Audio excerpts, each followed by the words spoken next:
A lot of single females that are vacillating between buying or waiting for their knight in shining armor. Don't wait. So look, she's not even a realtor and she telling y'all not to wait. What you waiting for? Like, why? Why? A man.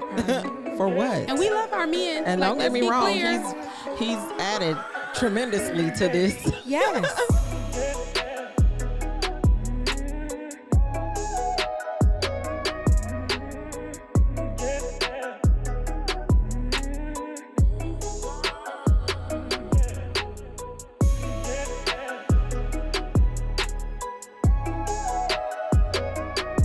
Hey guys, so this big grin on my face is because I have my best friend slash sister slash crazy twin, like all of that, all in one. Oh my God, Gemini, crazy twin. Yes, that's what you are. This is my dear friend, Kanisha, now Dada. I still can't believe that. And I am just, I have no words for today. Let me take it a step back, though. Welcome to the Selling Houston podcast. I am your hostess with the mostess, Courtney Oconlamo, broker owner of Collective Realty Co., boutique brokerage here in Texas. And I am always happy to record these podcast episodes, but I have to say, we're going to have some fun today. All right. You ready for that? I'm ready. So what Kanisha will tell you soon is that she's like a podcast lover. She loves podcasts. She listens to them all the time. So to have her blessing and to have her like stamp of approval, I feel like I'm big shit because she does nothing but listen to podcasts. So to have you here is crazy. I need you to take the filter all the way off. I know that is not hard for you to do. Okay, y'all think I have no filter? Welcome to Kanisha's world. So no tell the people who when you really are. Like, I know I gave you a little bit of an intro. Who are you, though? Like, who you I am is? Kanisha Dada. I've known Courtney Oconlamo. Oh, God, I know, right? We got different names now. What's I know, that about? right? Since we were 9 years old, met her on a playground. Really? Did you really meet me on the playground? On the playground. You know what? In Lansing, Illinois. Wow. So we're going to take an opportunity to dive into that. How was it meeting Courtney at 9 years old on a playground? Like, she has a much better memory than me.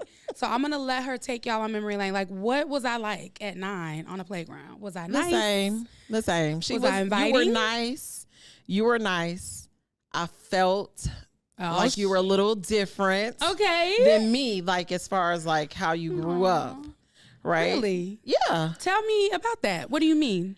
Just, I could tell that, like, at the time, your parents weren't together, but I could tell at some point that they probably were. Okay. Yeah. Wow. So where do you get that from? Like, where I don't know. Just the way you spoke, the way you came, like the way you were inviting. We were, we were outside having a good time. And then I remember I did not see you again. I didn't know which building you lived in at the time because we were living in apartments. Yeah. Look how far we've come. I know. That's crazy. I didn't know what building you lived in. Yeah. The next time I saw you was the first day of school. And she was the only other black girl in the class. Wow. And so I was so like happy to see you. It was a school that I hadn't ever been to. So I was already scared. And then here I am walking into a place with all white people. Yeah. Everyone was white. Yeah. And then her. Wow. So I was like, where were thank we? God. Where was the school? We were in Lansing. We were in Lansing. It was called Revis Elementary. Oh, I remember Revis Elementary. Yeah. I'm not going to forget that. Oh, my God. So was I the only black girl on the playground, too?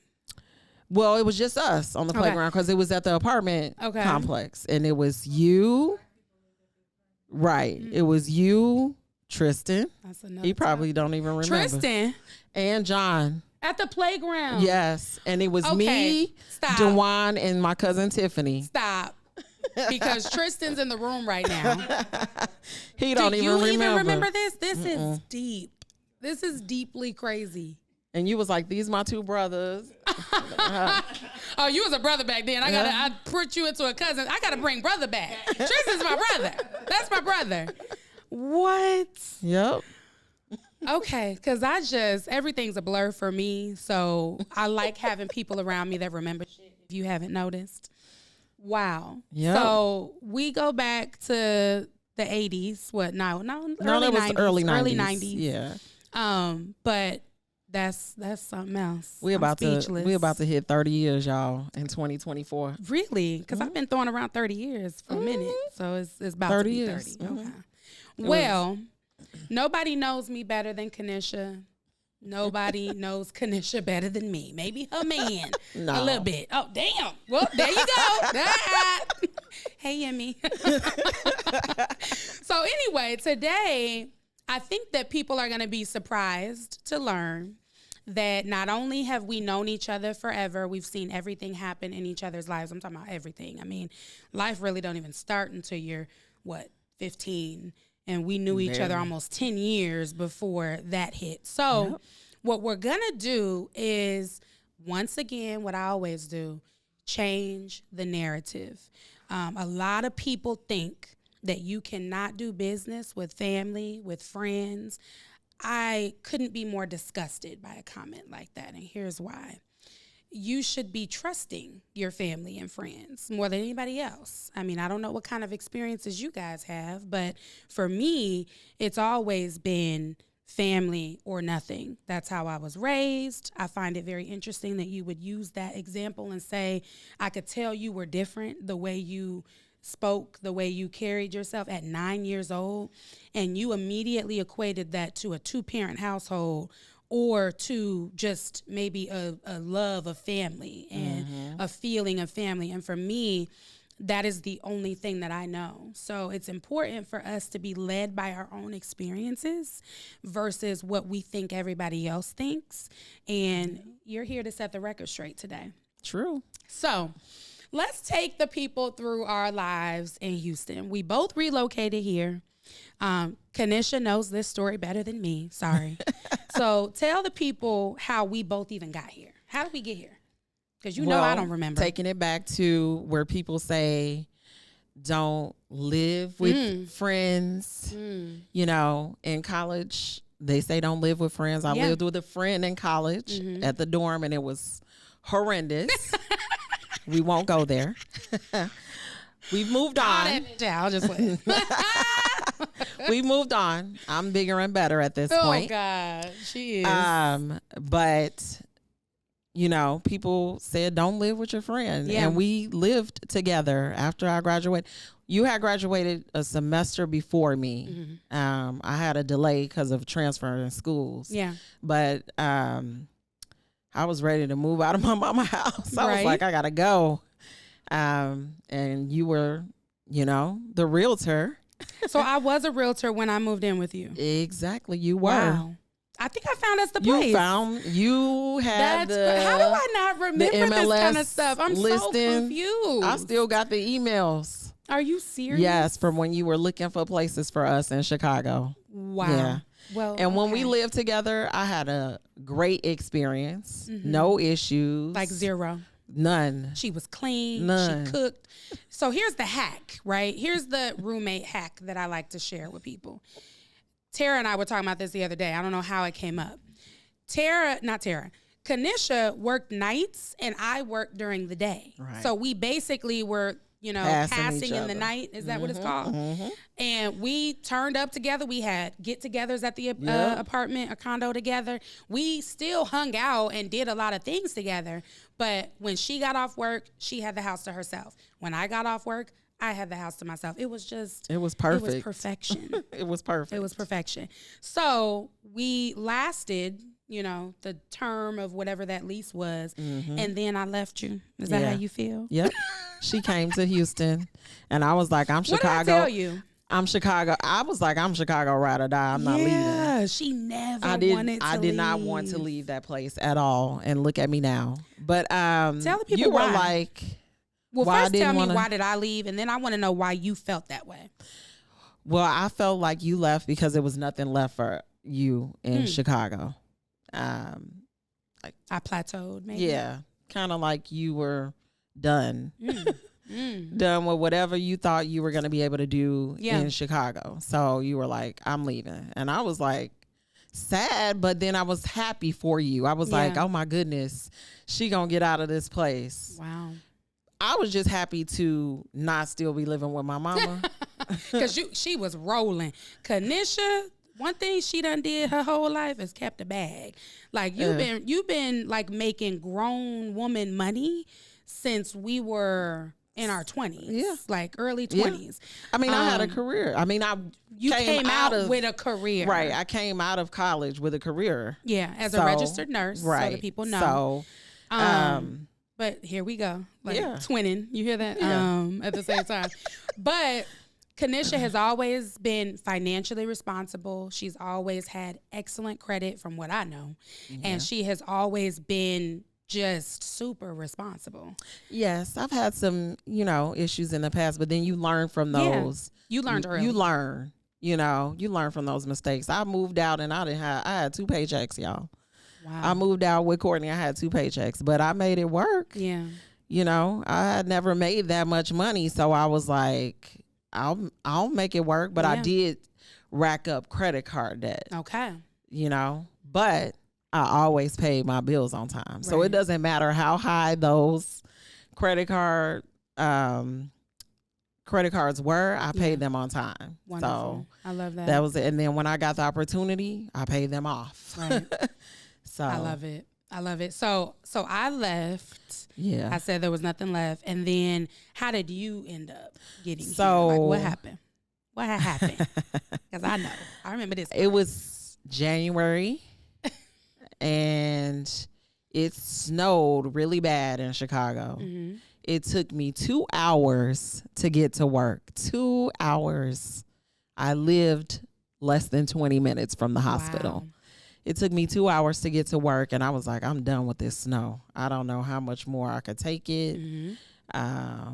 Or I didn't want to live in that apartment anymore. I needed a place where it was going to be plowed appropriately, all of that. So I was like, I got to get out of here. But I had already planned a trip to come to Houston. Mm-hmm. We went to All-Star.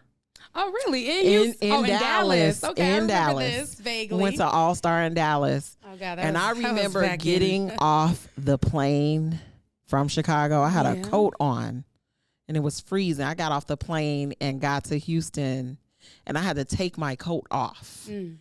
Because it was so nice and it was sunny, and I was like, they got palm trees in Houston. They got palm trees. Not Tristan throwing up. I was like, remember you did get off the plane. He got off the plane in a coat with a face mask. Yeah. And I was like, It was sunny. And I was like, am I in the same country? Wow. It was a different world. Yeah. I was like, am I in the same country? Wow. And then I went to her apartment and I was like, you only paying for this? Shh. Y'all. Do you remember what it was? Because I don't. Y'all, she was paying $650 for that apartment. Oh, let's pause, baby. Flag on the play. Where y'all living at for $650? Yeah. I got out of the apartment quick and bought me something, but we're gonna get to that. $650? And this was 2000 what? 10. Yep. 2010. I was paying $650 for 1 bedroom, 1 bath. And it had a washer and dryer. Remodeled, washer, dryer in the unit. Nice. You wasn't getting that in Chicago. I literally was paying $1,000 for my apartment in the suburbs of Chicago. Mm-hmm.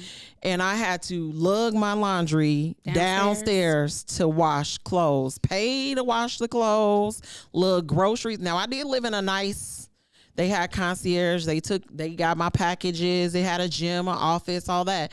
But I was like, dang, they had the same thing and a pool. Right. So I was like, and a pool. Why am I now? My apartment in Chicago, it did have a pool. Not that many people. I lived in Lombard. I lived in a suburb. People ain't doing it because they don't even know. Damn near don't even know what to do in a pool because you ain't even in it enough. Yeah, you know what I'm saying? Yeah, exactly. It wouldn't be open that frequently because it's not warm enough. Right. So So you got I here. got here and I was like, what? So you changed your mind in one trip. One trip. By the time we left, I got here on a Thursday. We went out We got to Dallas on Friday. Now, the crazy part is it snowed in Dallas that weekend. Oh, okay. It was cold in Dallas, but you still took Houston, your coat off. Yeah. Wow. Right. I had just a leather jacket on when we was in Dallas. And then we got back to Houston. I was like, I'm moving. Damn. And you was like, I see it. I see it. Right, I believe it when I see it. I believe it when I see it. Then I literally got back to Chicago, and my first night back at work, I applied for my license in Houston, my Texas RN license. I applied. That's crazy. I took the exam, the little exam they made you take, and I filled out all the stuff, and then I got my temporary license in like 2 or 3 weeks. Wow.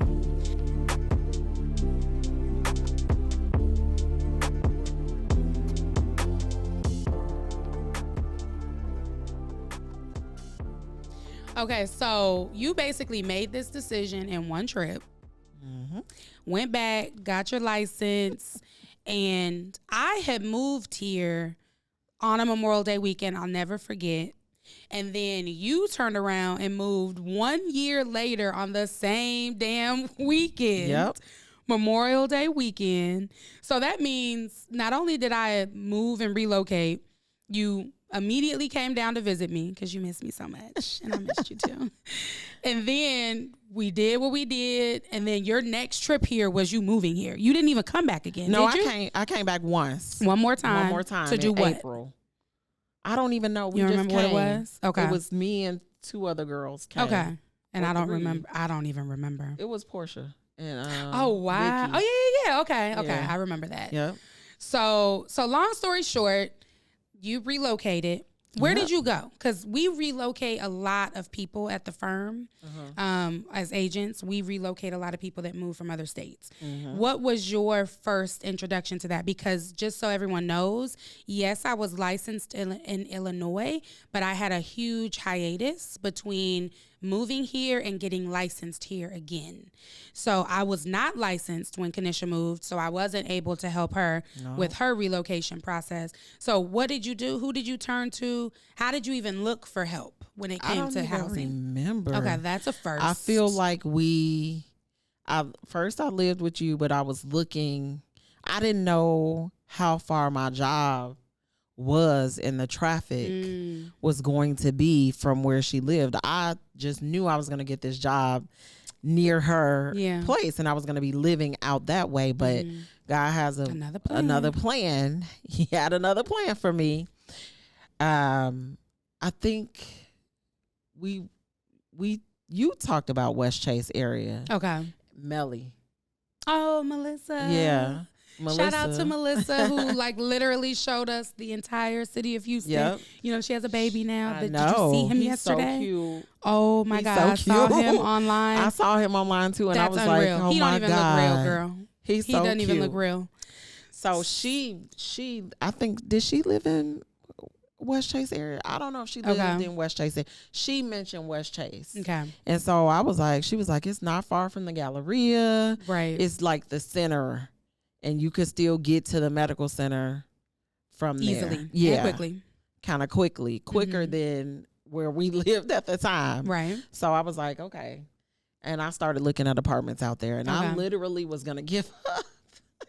I was going to give up because one of the apartments I went in, it was dead roaches in there. Oh, that is so funny because that's kind of the norm for vacant properties. Yeah, I know. And back then, what I think it was is we were just like, we don't have bugs like this back home. Like, it's a different kind of bug. Right. Because now the homes. Right. Like when I moved in my home, it was dead roaches in there, and I just was like, it's hot. So, I mean, that's which home? Right. We'll get there. Which home? Now you have several. Okay, so you're here, getting settled, getting your job. I wasn't the first, I don't think, to get here. I think I moved here because my mom really wanted me to, and her sister was here, my aunt. So I don't think there was anybody else besides her here. Claude lived here. So Claude was here, which is another childhood friend of ours.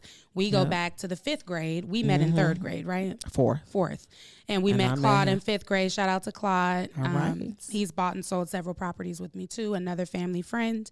But we had him to lean on. Yeah. And I kid you not, I am the type of person that I know what I know, and I know what I feel. And he let me crash on his couch in his apartment. My aunt let me crash on her couch in her home. And every person that has relocated to Texas that I know personally or on a family level has done the same thing in some way, shape, or form. Yeah. And in life, I think we take things too seriously and literally. Do the things for people that you would want people to do for you. It's not that hard to have empathy and to be sympathetic and to try to put yourself in somebody's shoes. I've never understood why people can't do that as easily as I do it. But it's really not that hard. Like, just do things for people that you would really want them to do for you. And when you're moving to a new place, and, you know, we didn't have kids at the time. We didn't have husbands at the time. And at the end of the day, if I have a 1-bedroom apartment and a couch, I got space for you. We gonna find a way. Like, we was piled up in my grandma's house, pallets on the floor, 8, 9 of us, cousins. Like, you make a way. You find a way. Like, it's not that deep. So, yes, you crashed with me, but you got your job. You got your apartment. We kicked it. Let's fast forward, 8 years later, like 10? No, not even. Damn. Okay. What, 3, 4? It was like 3 years. So 3 years later.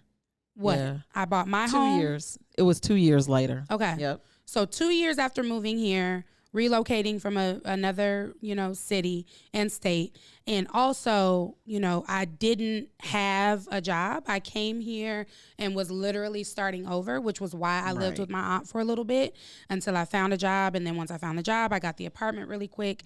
And then 2 years later, I was buying the house. And I was buying the house in a state of mind that was, this is an investment. This is not something that, I may be 100% in love with, but it's what I can do right now. And I knew that it was the right thing to do. And fast forward to 12 years later, maybe 12 or 13 years I've owned the home. I bought it in 2012. I have almost $200,000 in equity. I've replaced my windows. I've replaced my roof. Like, it's basically an updated home in the sense of its bones, and my mortgage is $1,100. So I went from a $650 apartment to a $900 and something mortgage, and then 12, 13 years later, my mortgage is only $200 to $300 more than it was 12 years ago. Right. That shit just ain't happening anymore. And if you didn't buy with me when I was 26, I guess, something like 27. That. 26. 26. Then you are looking at this a little bit differently today, but that's your fault. It's not mine. It's not your mama's. It's not your grandma's. It's your fault because you need to tap in to this train that is not stopping for you, for anybody else. And if you're late to the party, that's why I like to call it, just be okay with your circumstances today. Not trying to figure out why you didn't do it then or throwing your hands up and refusing to do it now. I just need you to really take a look from a bird's eye view, look at where things started and where they are now, and just take that next step and that risk. So I did that 3 years after moving here, and then you bought your first home how many years after? The same year. It was just later in so the year. You were 2 years, not even a year. It was 2 years. You were 2 years here. I had been here for 2 years. You had been here for 3. Okay.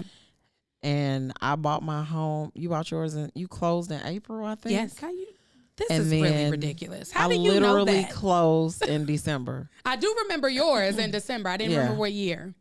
So let's talk about that. So you lived in the apartments. You I think we're fed up with renting. And I vaguely remember that. Look, I remember everything about real estate. I be acting like I ain't got no good memory, but like I told y'all, I'm obsessed with this shit now. So why did we have to live together before you closed on your home? I don't remember. Wasn't I telling you to save up? My lease was up. And you told me to save a few $100s. Okay, like 100? That's all I said. Oh, per month. Per month. Okay. Yeah, just per month. Because it was either that or I downsize apartment. Move again. Yeah, for no move reason. again. And then really I would probably only be saving like maybe $200. Mm-hmm. But with staying with you, I was saving probably close to $1,000. Yeah, it was like over $700 a month by staying with you. And it would have made the process go by quicker. Correct. Because it was quick. Yeah, it was very quick. I moved in Labor Day weekend. Look, that's all we got to go off of these holiday weekends. I think it was like right before Labor Day weekend. Okay. And speaking of living with people to, get you somewhere else. Right. But we had agreed that 6 months. Okay. February I will be gone. I was gone in December. Wow. And I probably would have been gone before that, but remember my grandmother died. So we kind of had a slow down in the process. So, but yeah, it helped tremendously. I wasn't paying rent. Yeah. That's the number one thing. Utilities too. Yeah. I wasn't paying. We figured out groceries. We just figured it out. We all banded together and figured it out. And for me, just knowing that I wasn't licensed at that time, but that I was still giving you like financial advice to save money, to actually look at the bigger picture. Yeah. I speak to a lot of people that when we have consultations and they're like, yeah, I'm just going to downsize. I'm going to move to this space and I'm going to move to that space and then I'll revisit it again. And it's like, do you realize that it costs thousands of dollars if you look at the big picture, what it takes to move from one apartment to another? So I find that very interesting that I had already caught that and was, just trying to make sure that we figured out what that big picture looks like. So you bought a house 2 years after moving here. Yeah. And where are you today? I was crazy. Wait, tell me about that, because single women are like the largest demographic that are buying homes without being in a relationship, without being married.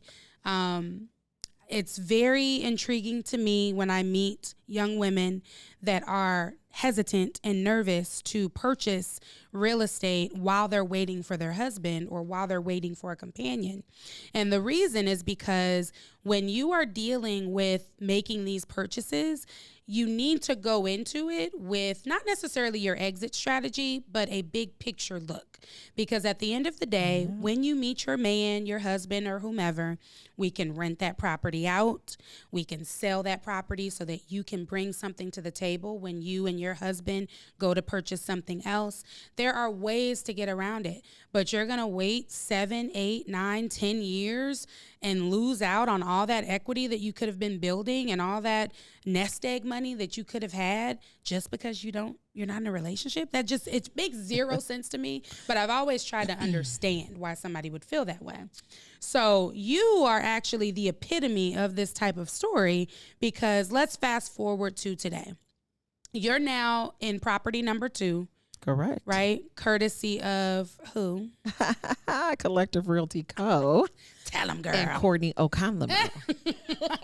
Now, property number 1, I wasn't licensed, so we used the same realtor, right? Correct. We ain't dropping But you were, you were instrumental in like the process. She was, I'm not going to drop her name. She wasn't horrible. Yeah. But I do feel like after I bought that home, I was like, I'm never doing this shit again. Oh, that's interesting. Wow. Ever. And a lot of people have that experience. Was like, I'm never doing this shit again. I don't want to buy another home. I'm staying right here. And no. It was that stressful. It was very stressful. And I had a full-time job, don't get me wrong, but I have a full-time job now. Yeah. And a child. And a husband. And if you told me that I could buy another house next year, I would. What? Well, bitch, you know you can. I know. Can she, Tara?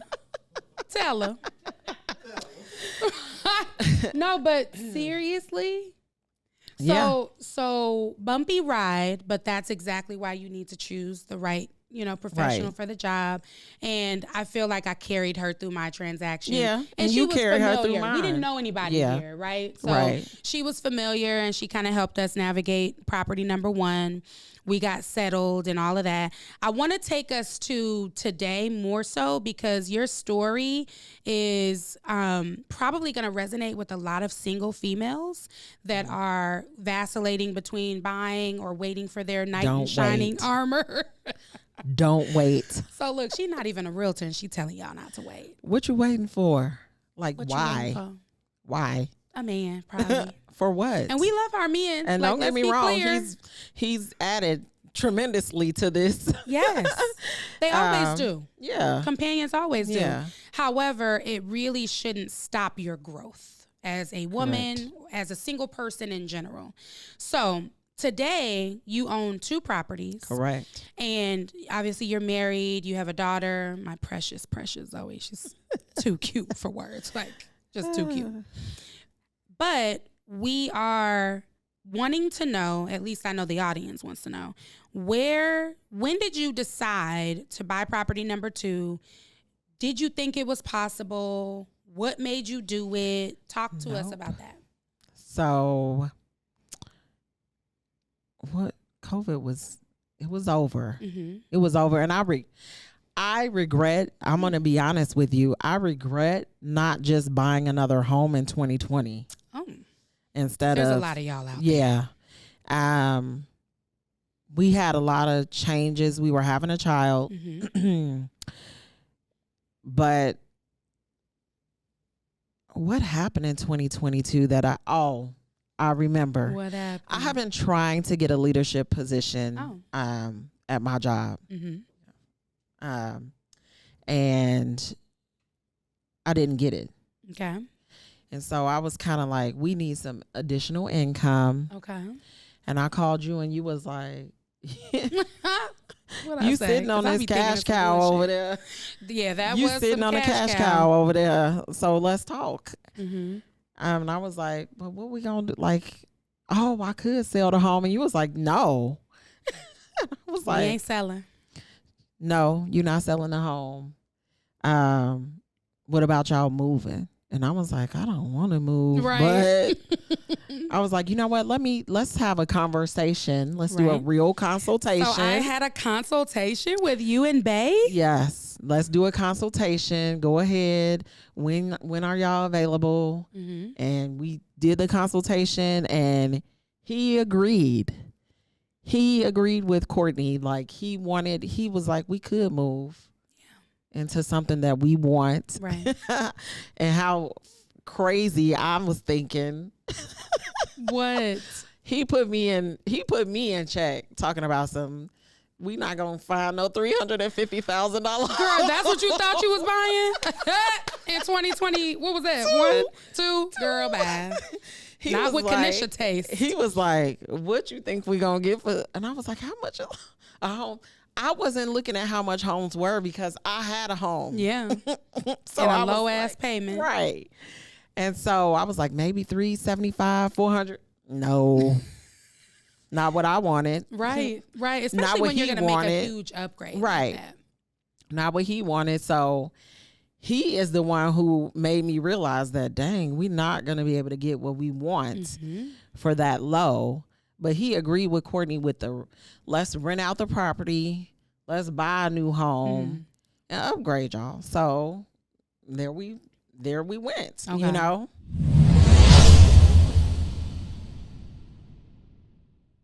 So we bought property number 2. And how did you get there though? Because I feel like I probably had to do a little more prodding than normal. I think you were nervous. I was, because I was trying to figure out how we gonna pay. How we gonna pay? How we gonna pay this mortgage at a new home, at a $500,000 home. That's how I was looking at it. Like if I'm looking at a $500,000 home and the rates, I don't know what they were. That was a year ago. 6%. Okay, so you got around 6. No, mine ended up being 5. Oh. 5. Okay. It ended up being 5.0. Okay. Yeah, there's no Perfect. but they were offering 6. I was like, these people crazy. Right. Especially when you're coming from, what was your mortgage at the first house? Let's tell them what you started off there. It was like 1050 or 1060 something. So 1,050. Yeah. And then fast forward, how many years later? Last year or it's right now, currently, it's 11 years later, right? Yeah, 11 years later. My mortgage is $1,200. $1,200. Okay, so okay, $1,200. You heard her. And that's mine is 11. Yeah, mine's 11. $1,200, and yeah, okay. I'm grateful. And we have 100 and how much equity? Equity is 160 or 70,000. And you're just guessing at that. Yeah, it's just market guessing. Value is market value. It was the last time we checked, which was like a couple months before we leased it. It was at like 288 or 289. And you bought it for 133. Okay. One is the key. Listen. 1 is the key number. Math doesn't change. Nope. There is a statistic out there that I'll never forget. The average home appreciation across the country for the last 30 years is over 300%. So yes, we've received dips in appreciation and dips in value. You're always going to need somewhere to live, though. So, I mean, the ebb and flow of home appreciation and value is just always going to be what it's going to be. But over the course of over 30 years, we've had 300% appreciation in homes. You can't fight with me. Like, pick another fight, find another opponent, because it just doesn't add up. Right. What you guys are saying just doesn't add up. I don't care about the real estate crash. I don't care about the interest rates. I don't care about anything other than having a place to sleep at night. And you're going to need that for the rest of your life. So it just doesn't make sense to me. So now, fast forward to property number 2. We realized, okay, damn, we have a $1,200 mortgage, but I found you how much in market rent in terms of net profit? What was your net profit the first year you rented out the house? $1,400. So not only is somebody over there paying your mortgage every month, you had a $1,400 net profit after paying your mortgage. Correct. Including taxes and insurance. Correct. Okay. And then when you leased it out a second time, because now we're on the second lease, Correct. year 2. This year. What is your net profit this year? Almost $1,700. Okay. So Kanisha is one of my landlords that we did attempt to send a renewal, right? And we had the craziest tenant, but life goes on. She paid for 1 year in advance of rent, all up front. First year. So here's Kanisha renting her property for the first time, and she didn't know what to do when she got, what was it, a $30,000 check? Yep. Okay. So she got a $30,000 check, leased out her property for a full year. Being exposed now because we didn't tell people that. Yeah. Sorry. Oops. Shit. Damn. It's all right. Welcome to Selling Houston Podcast. Right. So, but I need people to hear this. Like, I need people to understand that this is really happening to people that are living their lives, working jobs, and all they did was buy their first house and live in it for 12 years or whatever it was. Right. So here we are. Now we're on tenant number 2. Correct. We're going to talk to you guys a little bit about how we got tenant number 2. We have a Section 8 tenant. We do. We have a Section 8 tenant, and Kanisha is netting $1,700 a month. Correct. After paying her mortgage. So she's paid her mortgage, she's paid her principal, interest, taxes, insurance, and she is taking home a paycheck of $1,700 a month. Correct. I am really sorry for using you as a guinea pig, but again, I need the people to understand what's happening right in my backyard. Crazy. Right with my friends. They have no idea. Right with my family. And I still just can't believe that that's what you're netting on that. So we put the Section 8 tenant in there, and I did that for you. You worked with me. You allowed me the opportunity to service your needs at Collective Realty Co. I like that. And I did what I was supposed to do. Correct. I want to talk to you, though, a little bit. You know, we're sisters. I want to hear how you felt going through the process. Obviously, we've been through several real estate transactions now together. Again, nobody knows me more than, you possibly can, especially in this space. But I am always one to, receive and listen and hear constructive criticism. So I want to know, I know you had an overall great experience. Don't want to take anything from that. What could we have done differently next time now that we know where we are today working together? I think helped me navigate the housing authority. Oh, shit. Nah, a little bit. I can't lie. That was a first, maybe a second for me. But that shit is hard. Yeah, it was a lot of paperwork and a lot of behind the scenes things. Yeah. The inspection. Yes, correct. What Everything. else? It was like a list of things that a lot of paperwork. And if you're going to consider having a voucher or a Section 8 person, I would say have all that paperwork ahead of time. Okay. That way you can kind of read through it, fill it out. Sign up. Know if you want to go through that.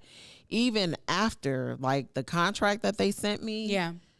Did you get a chance to? I did. Yeah. And it didn't really, it looks nothing like a lease agreement. No, it doesn't. It's simple as hell. And it's a contract that just says that they pay that. They pay pretty much the lease that we had is what is binding us. So that's why I'm happy that we had her executed. Yeah. So we had her execute that lease agreement, which is typical, by the way. Yeah. They want us to do that. I don't think everybody does, though, because all they wanted was a draft. Right. But in order to kind of make that protection factor be in place. Correct. They wanted possession before we could get our money. And the only way I was willing to let them do that to protect you was to get them to sign a lease agreement. Right. So of course she did that. And guess what? She ended up needing that signed lease agreement. Oh yeah, to get her kids in school. To get her kids in school, and the water, the water company wouldn't allow her to do water unless she had a signed lease agreement, because they're still looking at, I own that property. Right. And as tenants, you do have to produce that. Yeah.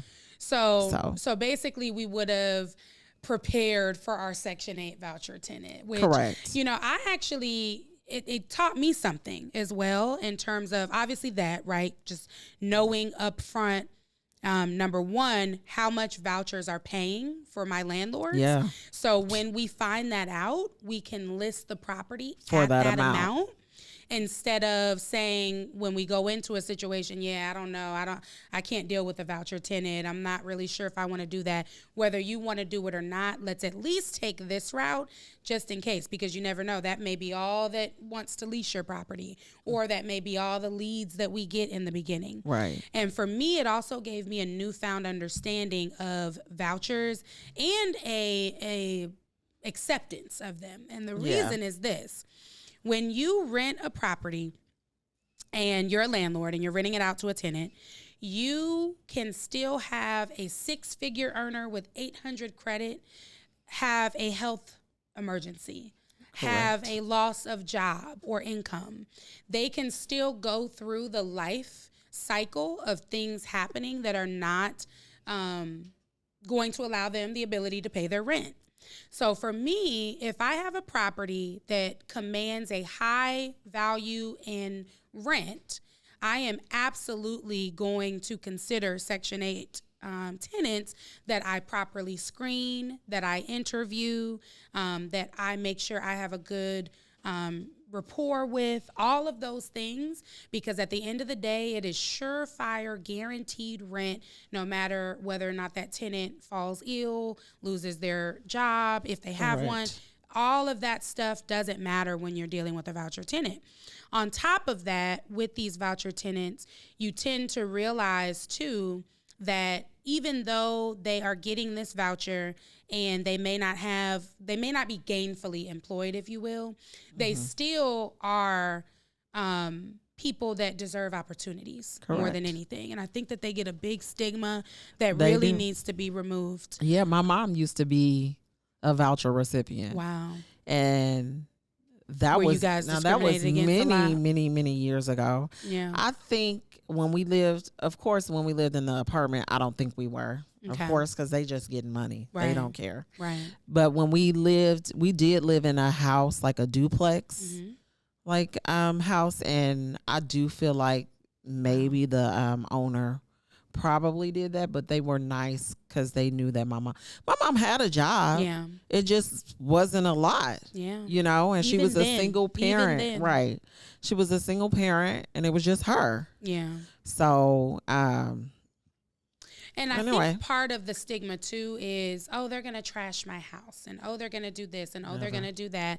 And when you have a good check and balance system in place and a process in place, not only can that happen with the perfect tenant can trash your house too. Yeah. Guys, let's be clear. The $30,000 upfront tenant. Right, exactly. Could trash your house. The perfect tenant can trash your house.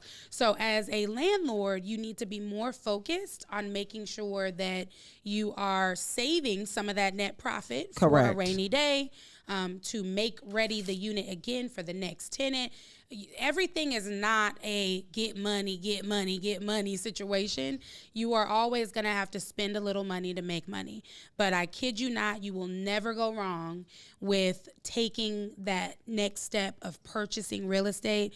And especially when you have that type of a gap between your regular payment and your net profit, that is just ridiculous. And it really doesn't happen too often unless you've owned the property, for an extended amount of time. Right. So you just did the right thing at the right time. It was nothing but God. Yeah. Amen. That was nothing but God. And I feel like I had no idea. Yeah. That's what we were gonna, even this year. Yeah. I had no idea that's what we were going to get. So I don't know. Congratulations, because you never cease to amaze me. All your accolades, everything you've done, and just I told you this when you bought the second house. All of that responsibility that you think is just no big deal literally has single-handedly gotten you where you are. Yeah. And doing the right thing and paying your bills on time and, keeping your credit clean. You just are the poster child for that. And I'm very proud of you. No, for real. I'm very proud of you. Not the poster child. The poster child, girl. So we've kind of dissected what your real estate experience has been. You mentioned something very interesting, which was you would be willing to do this shit again. Yeah. Now, you probably ain't gonna get no damn $1,700 now, bitch. Nah, shit. No, I'm not gonna get that. Okay. No, I'm just making sure. It might be $100 or $200. No, we ain't doing that. Yeah. We ain't doing that. Your credit too good for that. But I do like that you are now not too scared, right, to take the next step, because you were scared after doing the first one and you're like, I ain't doing this shit again. Nope. And now you ready for the next one. You ready to get in there. Yeah. So this is also a prime example of why I always tell my clients, when you own something, you have options. When you own nothing, you don't. So as my friend and sister, you aren't buying any investment properties right now because we don't really need to. You're making $1,700 in net profit on the first property. And you are also really focused on, just making sure that we make the right moves. And right now at this perfect present time, granted, we are, probably months away from probably a really good drop in rates, I would imagine. I would say that you are definitely going to be better off as a landlord and investor waiting until the first quarter or second quarter of next year for sure. And at that point, we can assess it again because you already rolling in dough. So we'll assess it and we'll see. We if not the rich, numbers, okay? I just want y'all to know. This is middle class royalty right here. But I feel like once we get to that point, if you see that the dollars make sense, then we'll do it. And if they don't, guess what? We already making almost $2,000, a month. So saying all that to say, timing is everything. Resources are everything. And I just want to thank you for allowing me to help you, to help your husband. Thank you. For always just treating me with value and knowing that I bring value to the table, never asking me for a dollar, always paying me what I'm worth. Like that is not always the norm. And I've just always admired you for that. Like it's never even come up. Like it's never even come up. You're doing your job, whether you're my friend or not. You just, you're doing your job. Like you just wouldn't be surprised. Yeah. So I'm just grateful for that. I'm grateful for you. And I love you. You too. So much.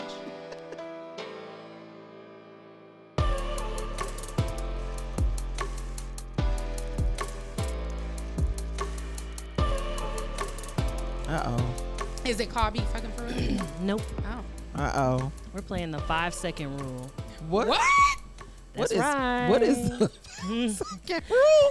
So basically we have 5 questions or prompts. Y'all have 5 seconds to to answer. Hold on. What? Are y'all ready? Who first? Guess. Yeah. Yes. Sorry. Niche. Oh.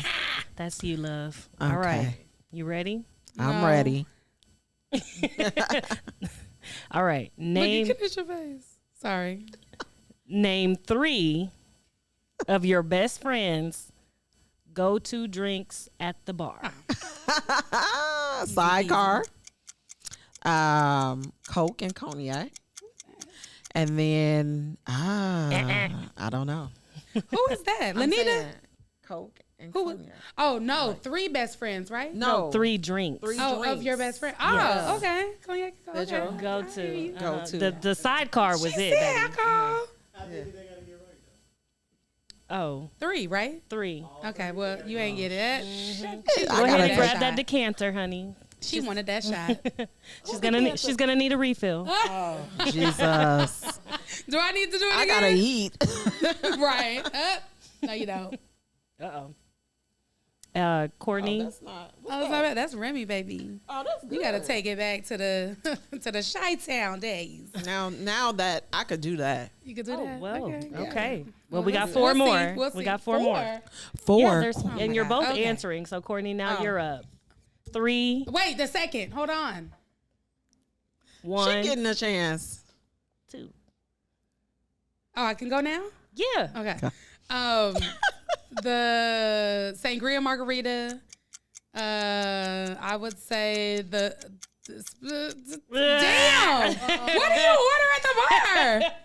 First of all, is sangria margarita even the right Yes, answer? at Papa. Is that at a go-to? Papacito's. If we go to Papacito's, She for likes sure. the wave. See, I The know wave. something. Okay. I'll take a grand What else? gold at Papacito's too. Okay, but what's in general? Like, what do you drink? You drink the same shit I drink. Lately, I've been drinking the same Exactly. thing that she drinks. But you didn't say sidecar. Well, Yeah. I just, you know what I'm saying? Like, I thought I had to be different. Yeah. I thought I had to be different. Damn, I lost Literally, I You sure literally did. have been going places. I'm like, can I get a sidecar? Do See? you know how to make Because a that shit is sidecar? just perfect. It's perfect. You should taste CJ's sidecars. I baby. knew. How did I know I'm ready. that you were gonna say that? Oh Y'all my need- God. go ahead and Could've just refill. ordered food and Oh shit. had the We still sidecar can. here. You want to do that? We can. Lunch for We the should do office. that. Wink, Yes, wink. lunch Yeah. for the Lunch office, for the CJ. office. Yes, baby girl. Well, Yes. what time is it? Look. I may have to IOU that for tomorrow. Oh Okay. my God, I am not okay right now. All right. Go ahead So and what's refill next? your glasses. Oh, No, come on, guys. What? That's the game. this is a 5 second. I am going. Y'all don't tell anybody what date this is. What, who? What date this is. No, I don't Y'all even better know be quick. at this point. I don't even know what day it is at this point. I'm not filling these up. Yeah, please don't. So we just going to do a little. Like, what is even happening right now, right? So what's in there? Tequila. Yeah. Yeah. I don't know which one. Oh, my God. It looked like reposado. Okay, so Kanisha's next. Bitch, get that shit right.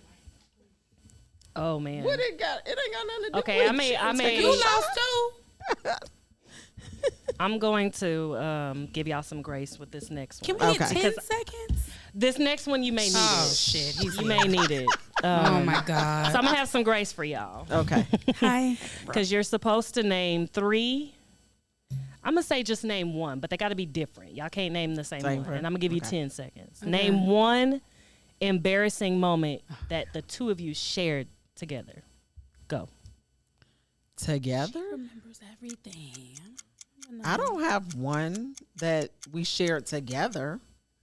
Was I there for Was your you there? embarrassing moment? Yeah, she's been there for several embarrassing moments. Give us one. Give us one. The one where I fell out the damn truck on prom. I don't know what happened. She doesn't even remember. But I fell out of the truck on prom night. I said, everybody. And Brian and them helped. Everybody helped. Oh, God. Curtis, I remember Curtis Brian. Curtis helped me up. Curtis was there. was something else, man. That's hilarious. Cece brings him up all the time. Okay, I'm She gonna let. fell out of a truck, I guess, on Yeah, prom. What on did we have? A prom. Suburban? It was either a Suburban or an Escalade. Now it's coming back to me. I know we Natalie had a big was there old too. black Remember truck. Natalie? Of course, Faison, right? Yep. Yeah. Natalie was there. And you fell on the ground. I fell coming out of the. I On the slid ground? down. I slid down. Not the visual. Did you at least make it to the? This was after. This was before after. prom? Oh, after thank prom. goodness. Okay, Okay. good. This is after prom.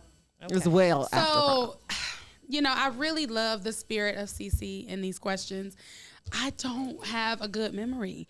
Do you have an embarrassing moment of me that you were there I for? do. Okay, just give it to him. This is better. Her Give mama it to him. smacked her. Oh, okay, please. I will never forget that. Oh, so okay, so you do have it. So you tell it then. This is Oh your. my God! Okay, let's tell this back.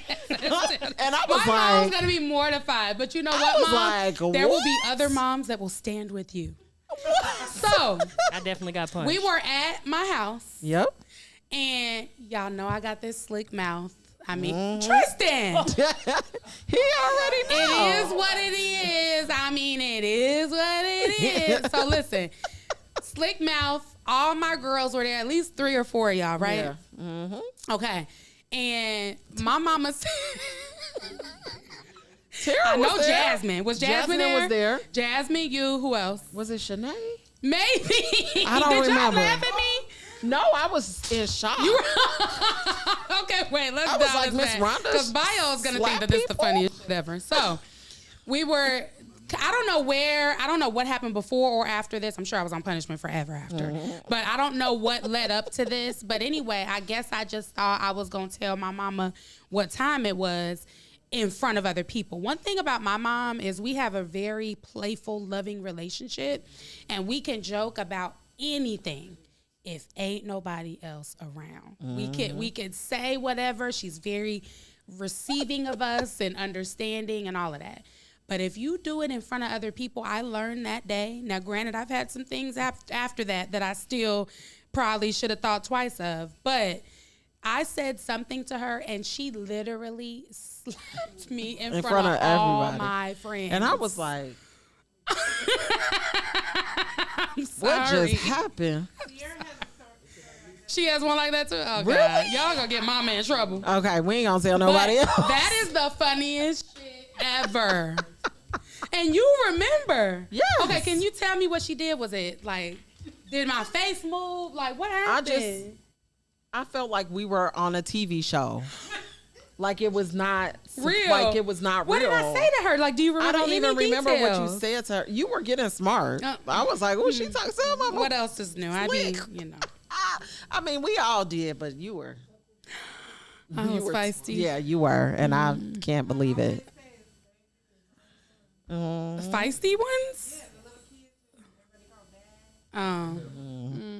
So you don't remember what got me slapped? Because it would be nice if I could remember that. I don't know. Let's see if my mom does. Yeah. We'll bring her in, see if she remembers that. All right, now we passed that test with flying colors. I'm gonna let y'all have that. Okay, that was great. Okay, so that shit was crazy. Next question, and this is gonna be for yourself. Quite Name 3 nicknames you call your husband. Bae.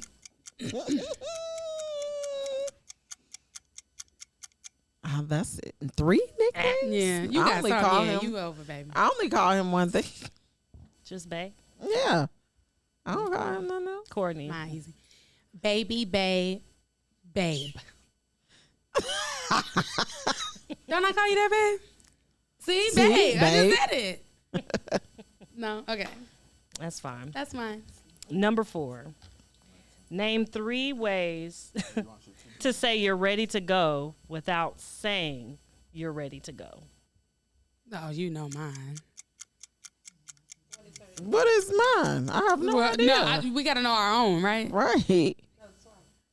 Swap. 3 ways to say I'm ready to go. I would say for you, now come on. Like you always say. Right, now come on. That's one. For me, I would say, girl, and then do a little jerk. Little head jerk, like little something like that. That's all I got. We so in sync that we in sync. Yeah, we went somewhere Friday and all we had to do was give each other the eye. Right, it was the eye. Like, yeah, we ready to bounce. Ready to go. Yeah. We old. We done did it all. We done it all. Shut it low, baby. They went out after. They did not. You are not went serious. to after hours. Sorry. Where did they go? Rumors and something else on the southwest side. They drove. She couldn't walk out. She didn't drive though. But I know she didn't drive, but she still wanted to go somewhere. Girl. Well, Jesus. Okay, Tommy met them there. Oh. Yeah. Shout out to our babies, Tommy and Victoria. Yeah. Hey. That's funny as hell. Yeah. Okay, cool. Sorry. Y'all go ahead and take those shots. We not taking it. Listen, I'm not taking shit else. What? But you want a sidecar.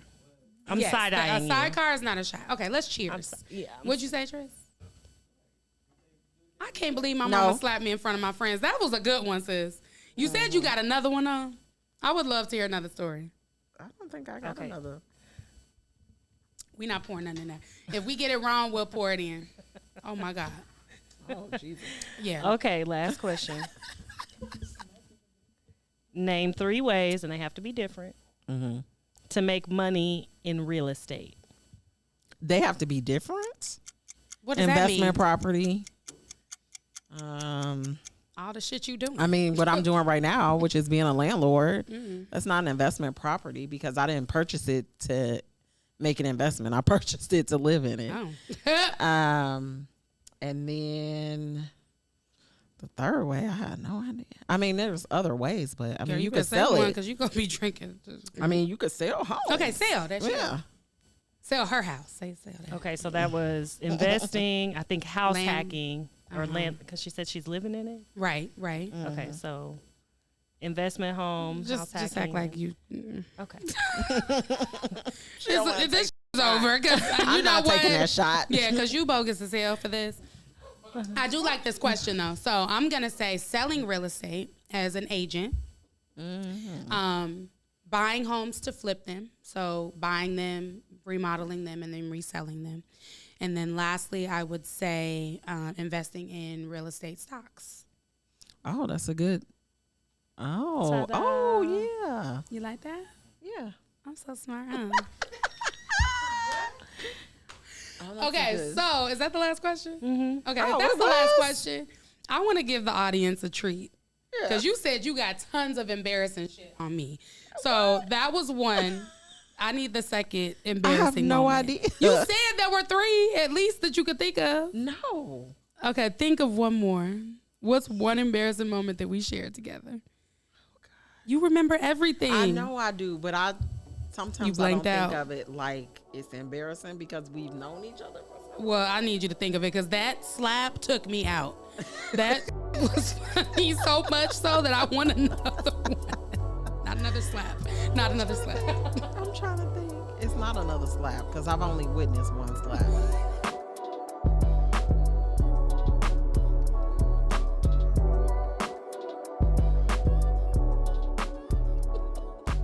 Well, I just have to say that, you know, everything that we kind of touched on and brought attention to, I think that obviously it's going to resonate like 100% with our audience. But more importantly, I love how you just kind of tapped into exactly what your process looked like. You know, not a lot of people can, you know, figure things out on their own. And yes, you had me to help. Yes, you had real estate professionals to help. But at the end of the day, it still has to click for you. And you are like really showing not only single women, but also people that are interested in, you know, leveraging their first property as a way to make additional income. I mean, you're the epitome of that. I still can't believe how much you're making. I've dropped the amount too much, so I'm not going to say it again in closing, but thank you so much for You're coming. welcome. I know that we were supposed to record, a couple months ago. Yep. Didn't work out. Had you here today, and now I feel like I need you back again so we can talk about these men. These babies, Right. how we're juggling it all as women, but we're gonna save that for another day. Peanut Gallery is always gonna hate. I hate her. Anywho, I am happy to have had you here. I definitely want to always look to change the trajectory, change the narrative of real estate in Texas. I strive to do that with each and every episode. A lot of times we have vendor partners, we have other realtors, and today I'm sitting next to my best friend, my sister, my confidant, and even she was able to bring value to today's episode. So until next time, we'll see y'all later. Bye.